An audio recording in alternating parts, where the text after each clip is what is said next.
Olá, sejam todos e todas muito bem-vindos, muito bem-vindas ao curso Pré-ENEM 2020 do EITIL. Eu sou o professor Alisson Lopes e estarei com vocês na área de matemática e suas tecnologias. O módulo 1, que damos início agora, tem os seguintes conteúdos: operações em conjuntos numéricos, divisibilidade e fatoração, razões e proporções, porcentagem e juros, relações de dependência entre grandezas, sequências e progressões, princípios da contagem. Bom, pessoal, a gente vai dividir esse primeiro conteúdo aí, operações em conjuntos numéricos, em três partes. A primeira parte, que a gente inicia hoje, agora, ela envolve de fato os conjuntos numéricos em si. Por quê? A gente está apresentando a vocês as ferramentas de trabalho. Eu estou apresentando a vocês o que nós iremos mexer, tá? Então, são esses os conjuntos numéricos. Deixa eu só diminuir aqui minha câmera. Eu vou colocar ela aqui para cima, que eu acho que vai ficar melhor para mostrar os slides a vocês. Só um momentinho. Pronto. Então, os conjuntos numéricos que a gente vai estar conhecendo aqui são sim aqueles lá, conjunto dos números naturais, inteiros, racionais, irracionais e os reais. Tá, você pode pensar logo de cara, um conteúdo simples e tal, mas é um conteúdo bastante necessário e que muita gente acaba se prejudicando porque não tem o devido conhecimento dele, tá bom? Então eu espero que você acompanhe toda a aula e que possa então estar apresentando também suas dúvidas. Entre em contato conosco nos comentários ou mesmo pelo site eitil.com. Começamos a estudar aqui o conjunto dos números naturais. Ele que é representado por esse nzinho estranho aqui, né? E contém os elementos 0, 1, 2, 3, 4, 5, 6, 7, 8, 9, por aí vai, 10, 11. Bom, você pode pensar, esses são os números que eu utilizo normalmente para contar uma, duas, três, quatro canetas e por aí vai. Sim, de fato, são esses números que normalmente a gente utiliza. Eles que foram utilizados por camponeses de antigamente, né, pastores, para contar, por exemplo, as ovelhas. Né? Então eles contavam representados por pedras, eles iam colocando pedrinhas num saquinho e cada pedrinha daquela representava, portanto, uma ovelha, por exemplo. Então eles iam contando uma, duas, três, ao final do dia, voltando com elas para casa, então ele ia deixando as pedrinhas ali, ia tirando para saber se faltava alguma daquelas ovelhas. Como é que ele ia saber? Se faltava tirar a pedra do saquinho. Se faltasse, então ele precisaria procurar as ovelhas correspondentes àquelas pedras, tá? É interessante o sistema de contagem, porque até o presente momento nós não temos de fato um símbolo como esse 1, 2, 3, um símbolo para representar o número, né? Mas sim cada um deles uma pedra, um cálculo. Inclusive na matemática a gente utiliza bastante esse termo, né? Cálculo, para calcular alguma coisa. Na realidade, cálculo significa pedra. Não é à toa que nós temos cálculo renal, pedra nos rins, é a mesma coisa, né?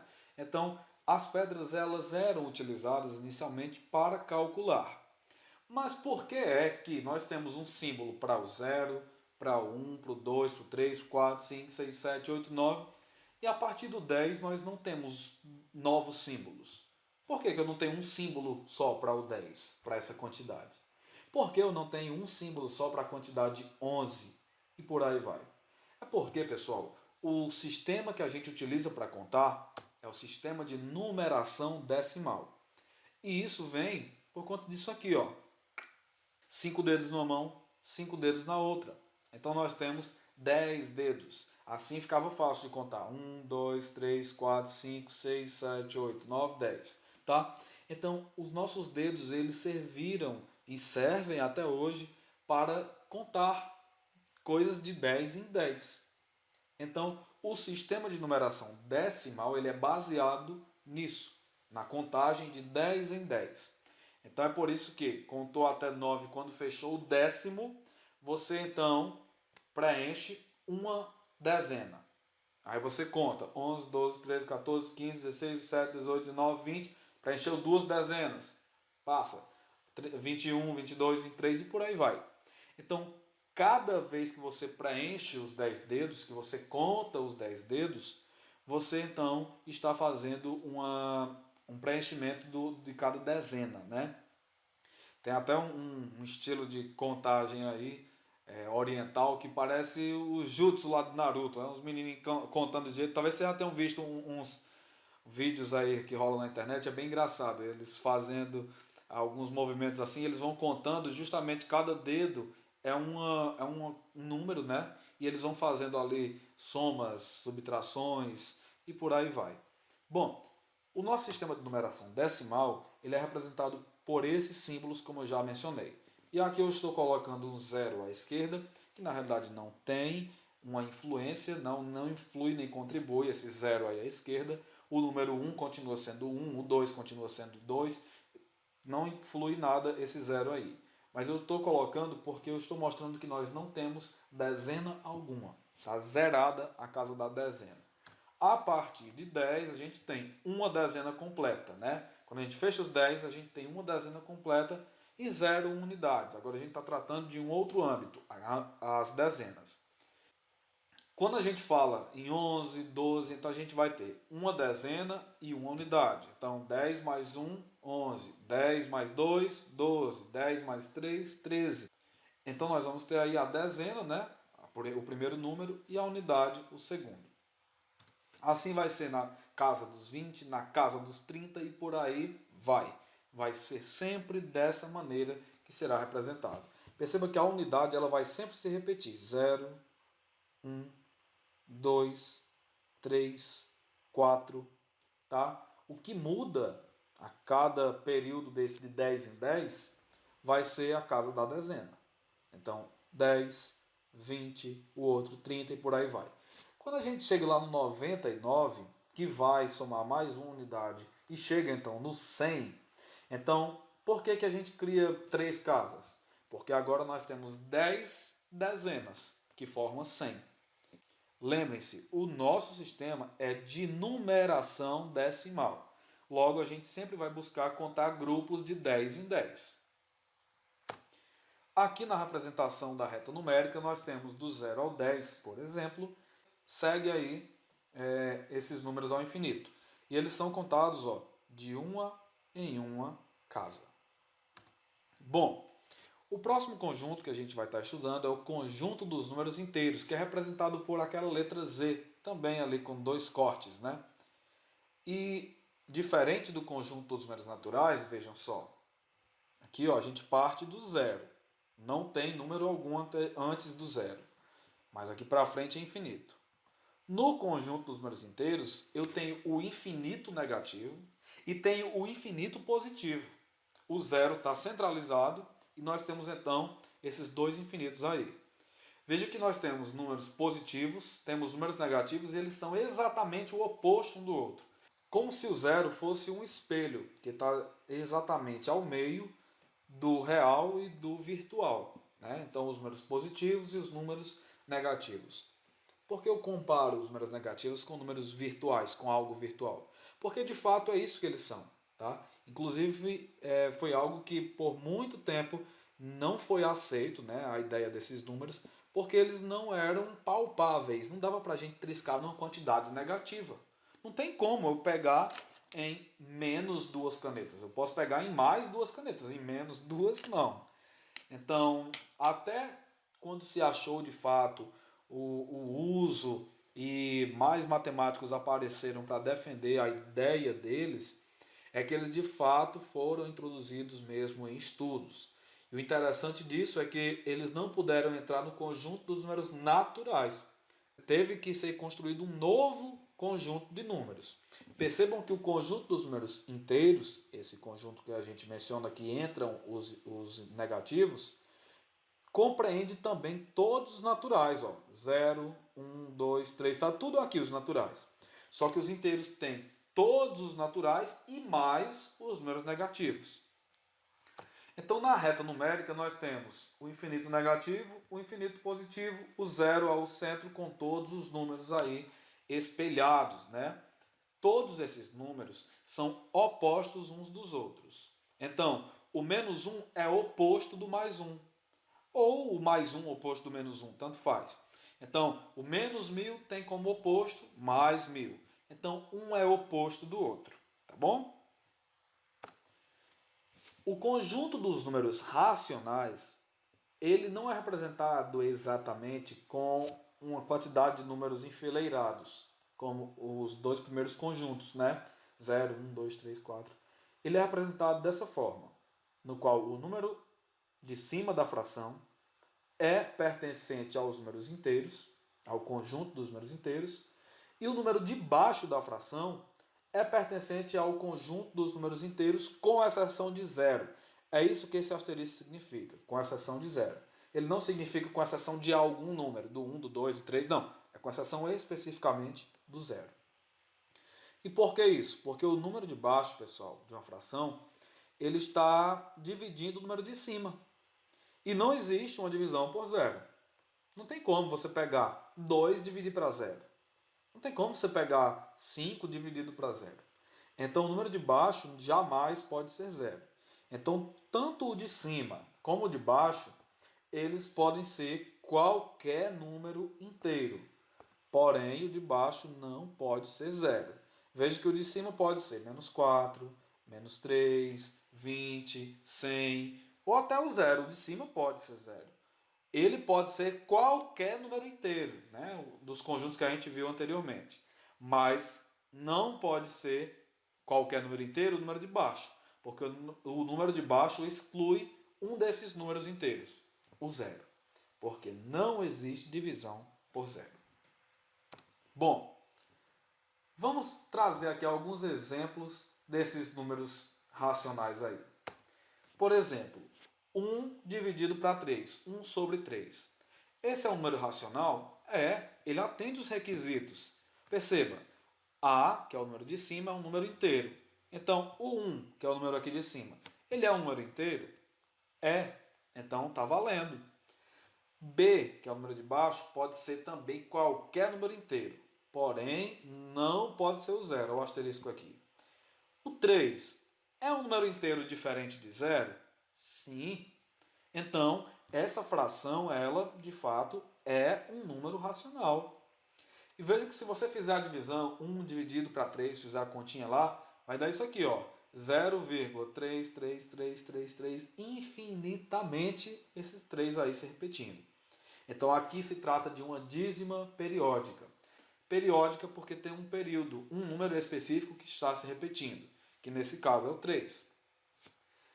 Aqui vocês percebem outra representação desse número aqui, tá? Dessa dízima periódica. Você coloca 0,3 e um tracinho em cima do número que se repete. Nesse caso é só um dígito, mas há números que podem se repetir com 2, 3, 4, 5 casas. Por exemplo, 0,257, 257, 257, 257. É um número, tá? E esse número é uma dízima periódica, porque está sempre repetindo a periodicidade 257. Bom, e aí você representaria com 0,257 um tracinho em cima. Pessoal, outro número racional que a gente pode estar trazendo aqui é o menos 3 quartos. Pensem bem, quando a gente tem R$1, tá? R$1, em 4 moedas de 25 centavos, e eu pego 3 dessas 4 moedas. Eu estou pegando 3 quartos, 3 moedas de 4. Eu pego, então, no caso, 75 centavos. Então, veja que 3 quartos equivale a 0,75. Que é, como aqui está negativo, então a gente também coloca negativo aqui. Então, ele vai ficar menos 0,75. Mas você pode me perguntar, professor, eu só vou encontrar esse valor se eu fizer essa lógica com dinheiro, com moedas? Não. Uma divisão, 3 dividido para 4, você vai encontrar isso, tá bom? E a gente vai estudar na aula sobre o conjunto dos números racionais. Nós iremos estudar legal essa ideia aí de números dividindo, dá um número com vírgula, tá? Bom, esse número aqui em particular ele é muito especial. Todo número que está sobre 10, ou sobre 100, ou sobre 1000, por aí vai, qualquer potência de base 10 embaixo, ali no denominador, né? Nós teremos então um número especial. Isso por quê? Porque é muito fácil de se calcular o valor. basta você voltar a vírgula e parar aqui do lado do 1. Que vírgula? A vírgula é o seguinte, todo número tem uma vírgula que está oculta, que a gente não mostra. Por exemplo, o 5 é 5,0000, tem um bocado de zero depois do 5, só que a gente não precisa mostrar.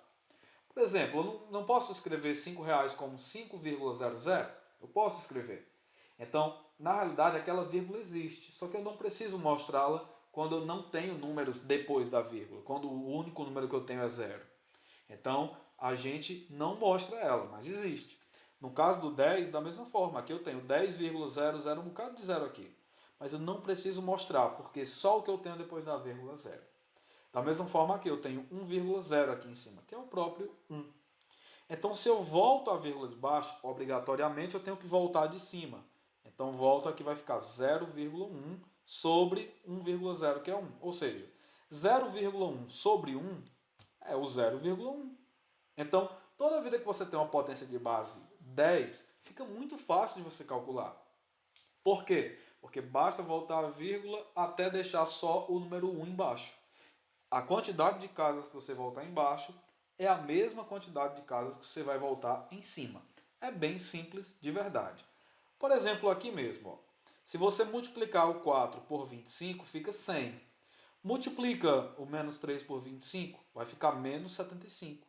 Então, quando você voltar duas casas do 100 para ficar apenas 1, você volta também do 75. Ó, duas casas, vai ficar 0,75 sobre 1.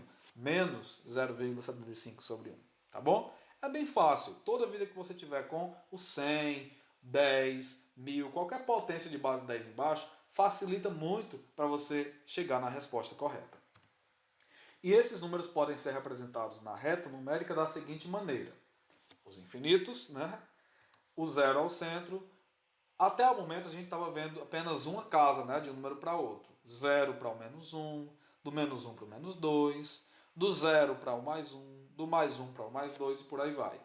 Só que agora, pessoal, nós temos novas casas. Casas que estão entre as unidades. Essas casas são números com vírgula, tá? Números decimais. Então, 0,9, 0,8, 0,7, 0,6, 0,5, que é a metade de 1 que está representado aqui, tá? Então, todos esses números quebradinhos estão representados aí, entre os números inteiros. E percebam o porquê do número inteiro, porque ele é completo, fechado. Quando você tem, por exemplo, 1,34, aí você tem 1 inteiro e o 0,34 ali do lado, né? Então é um pedaço apenas, é o 0,34, não é uma coisa completa, uma coisa inteira. Por isso que esses números racionais, eles então merecem um outro conjunto, tá? É por isso que eles não entram no conjunto dos números inteiros, porque eles também têm os inteiros, mas eles vão ter números quebradinhos, que podem ser representados na forma de fração ou na forma de números decimais. Por que os números inteiros eles estão dentro dos racionais? Por que eu posso entender isso? Porque, pessoal, imagina, por exemplo, o número 2. 2 dividido para 1 é 2. Logo, esse número aí, o número 2, que é um número inteiro, ele pode ser representado como a fração 2 sobre 1. Eu posso representar assim. Ok? Então, o número 2 sobre 1 é o próprio 2 e é também uma fração. Então, todos os inteiros podem ser representados como números racionais, seguindo essa determinação aqui mesmo, inclusive.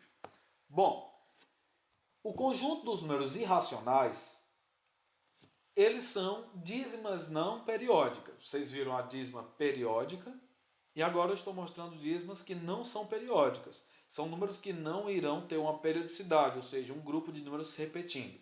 São números totalmente aleatórios, tá? Não tem como a gente identificar exatamente um período neles.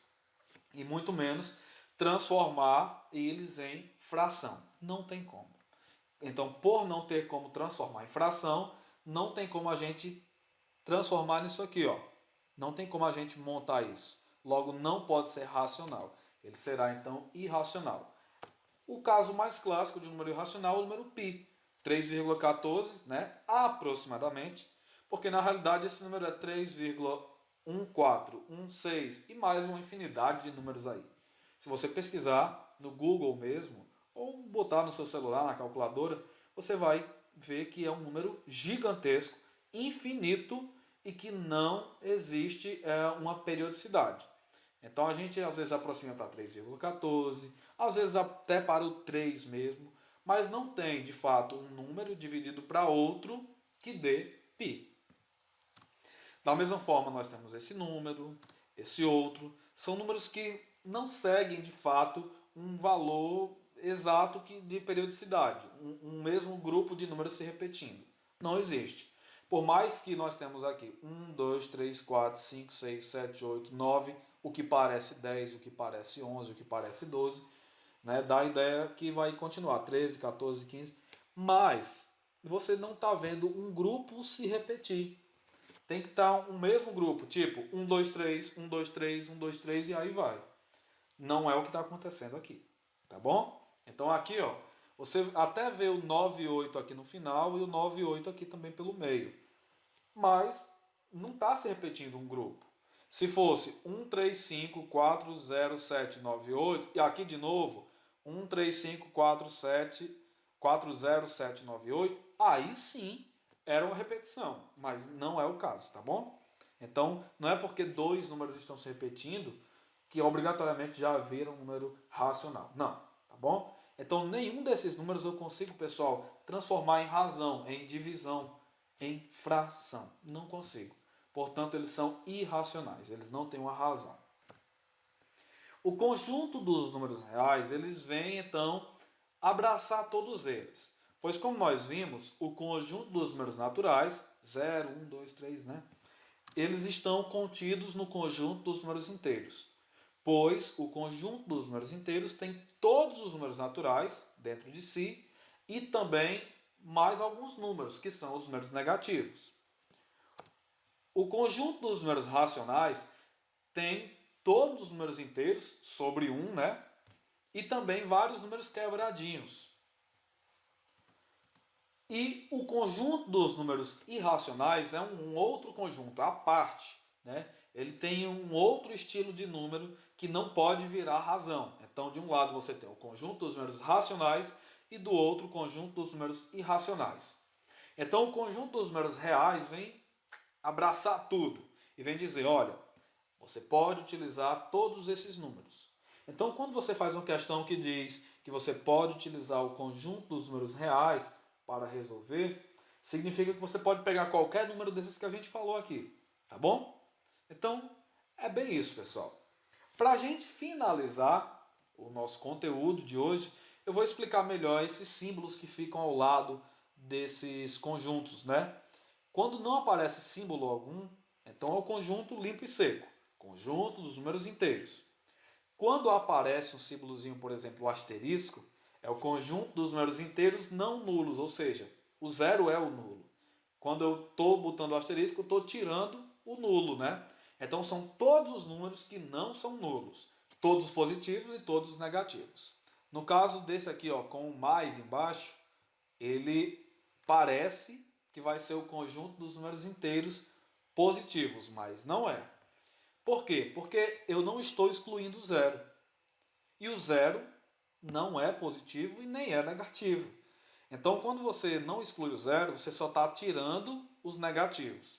Então, esse é o conjunto dos números inteiros não negativos, tá? Eu estou botando mais aqui para dizer que não entra negativo aqui. Como o zero não é positivo nem é negativo, ele está lá dentro. Da mesma maneira, quando você tem um menos aqui, você está tirando todos os positivos. O zero é um número neutro. Então, entra nesse conjunto aqui, nós teremos todos os negativos e o zero. Pronto, nesses dois últimos casos, nós temos o asterisco. Então, aqui eu estou excluindo os negativos e aqui eu estou excluindo o zero. Então, aqui sim é o conjunto dos números inteiros positivos e o último, conjunto dos números inteiros negativos pelo mesmo motivo. Aqui nós estamos excluindo os positivos e excluindo o zero. Bom, pessoal, essa nossa aula foi assim rápida mesmo, porque a gente está trabalhando apenas um conteúdo bem simples. A proposta dessa aula aqui foi apresentar para vocês quem são os números que nós iremos trabalhar. Na próxima aula, a parte 2 das operações em conjuntos numéricos, nós iremos trabalhar com dois conjuntos. O conjunto dos números naturais e o conjunto dos números inteiros. Agora a gente vai estar trabalhando as operações, as 4 operações: soma, subtração, multiplicação e divisão. Você pode me dizer, professor, mas eu sei somar, eu sei subtrair, eu sei multiplicar, eu sei dividir. Será mesmo? Será que você sabe fazer isso com números inteiros? Números negativos? Você sabe fazer a operação menos com menos dá o quê? Menos com mais dá o quê? Tá? Tem muito aluno chegando no ensino superior sem compreender isso aqui. Mas esse aluno não será você com toda certeza, porque você vai aprender sem dúvida alguma. Então te espero na nossa próxima aula, tá? Até lá e bora estudar, meu povo!